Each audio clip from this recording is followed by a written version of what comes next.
শত শত ড্রোন ও মিসাইল ছুড়ে ইউক্রেনে ব্যাপক হামলা চালিয়েছে রাশিয়া। মঙ্গলবার এ হামলায় কিভ, নিপ্রো এবং খার্কিভের মতো গুরুত্বপূর্ণ শহরে এ পর্যন্ত অন্তত 18 জন নিহত হয়েছে, আহত হয়েছে শতাধিক। এই নিয়ে তৃতীয়বারের মতো এমন বড় আকারে ইউক্রেনে হামলা চালিয়েছে রুশ বাহিনী।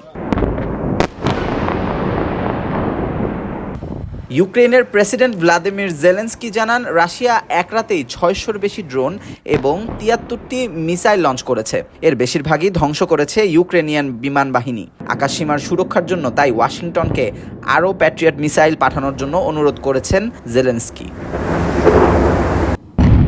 এই হামলায় দিশেহারা হয়ে নিরাপদ আশ্রয়ের খোঁজে ছুটছে ইউক্রেনবাসী। আশ্রয় নিয়েছে সাবওয়েতে।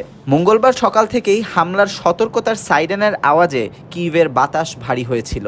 হাজার হাজার সাধারণ মানুষ ভিড় করেছে সাবওয়েতে। সেখানেই তারা তাঁবু খাটিয়ে ও বিছানা পেতে থাকছেন। তাদের চোখে অসহায়তা ও ক্লান্তি স্পষ্ট।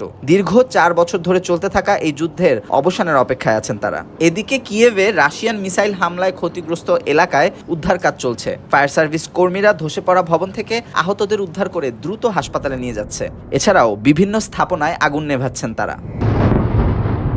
এবারের হামলায় কিয়েভ, নিপ্রো এবং খার্কিভে বেশ কিছু ভবন ক্ষতিগ্রস্ত হয়েছে। শহরটির মেয়র ভিটালি ক্লিচকো জানান, হামলায় 24 তলা একটি ভবন ধসে পড়েছে। এই ভবনের নিচে মানুষও চাপা পড়েছে।